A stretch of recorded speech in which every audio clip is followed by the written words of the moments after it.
So now we are going to start with a new topic that is called as Charles Law. Charles law क्यों important है? अब इसके पहले भी जो डिस्कशंस हुए हैं रिगार्डिंग द एवोगाड्रोस लॉ और वी कैन से गे-लुसाक और बॉयल्स लॉ, ये सारे के सारे लॉज जो हैं वो सारे के सारे आप लोगों को स्टेट्स ऑफ मैटर में पढ़ने के लिए यहाँ पर हम लोगों को चार्ल्स लॉ कवर करना है, which is nothing but the volume temperature relationship. अब चार्ल्स लॉ क्या कहता है? That volume is directly proportional to temperature, which simply means that if you increase the temperature, the volume is automatically going to increase. इसका इतना खूबसूरत example अगर मैं आपको देना चाहूँ तो इसका सबसे ब्यूटीफुल एग्जाम्पल है कि अगर आप किसी भी लिक्विड को बॉईल करेंगे, सपोज आपने 10 ml जो है, आपने 10 ml लिक्विड लिया, ठीक है, 10 ml लिक्विड लिया और अगर आप इसकी हीटिंग करते हैं तो ये किस में कन्वर्ट होगा? गैस में कन्वर्ट होगा, बराबर. और गैस में जब कन्वर्ट होगा तो सेम कंटेनर का सारा वॉल्यूम कवर कर लेगा, ठीक है, because we know one thing for sure that gases cover all the volume that is given to them. So volume जो है वो टेम्परेचर के डायरेक्टली प्रोपोर्शनल है. आप जैसे टेम्परेचर इंक्रीज करेंगे वॉल्यूम अल्टीमेटली इंक्रीज होता है. अब बात करते हैं इसके फॉर्मुलेशन की, थोड़ा फॉर्मूला आगे कंटिन्यू करते हैं. अब प्रोपोर्शनैलिटी हटेगा तो क्या आएगा? कांस्टेंट आएगा, तो k इंटू टी. सो प्रोपोर्शनैलिटी अटैक हम लोगों ने सिर्फ कांस्टेंट डाला है, उसके अलावा यहाँ पर और कुछ नहीं काम करेंगे. जब आइडियल गैस इक्वेशन बनानी होगी ना तब जाके यहाँ पर सारे कांस्टेंट्स को एक साइड पे लेकर आइडियल गैस बनाई जाती है, which is nothing but PV equals to NRT. अब चार्ल्स लॉ का एप्लीकेशन देखा हम लोगों ने.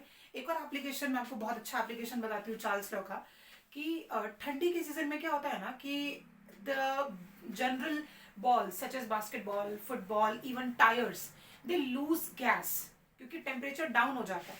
अब हमारे पास क्या रिलेशन है? अगर वॉल्यूम इंक्रीज, अगर टेम्परेचर इंक्रीज किया तो वॉल्यूम इंक्रीज होता है. वहीं अगर ठंडी के दिनों में अगर आप देखेंगे तो वहां पर टेम्परेचर डिक्रीज होता है तो वॉल्यूम भी अल्टीमेटली क्या होता है?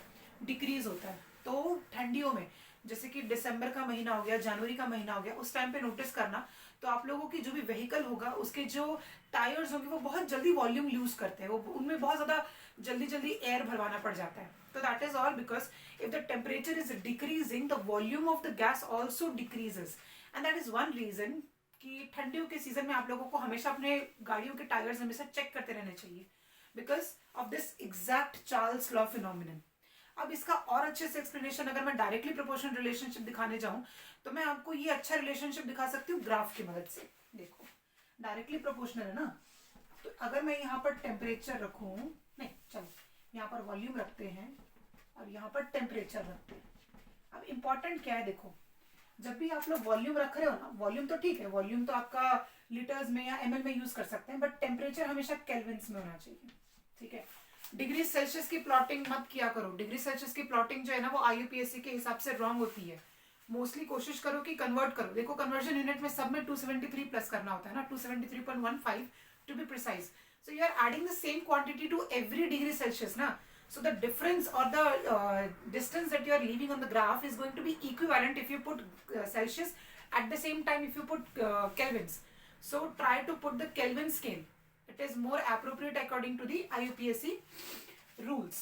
So यहाँ पर अगर ये डायरेक्टली प्रोपोर्शनल है तो अगर वॉल्यूम बढ़ेगा तो टेम्परेचर भी बढ़ेगा.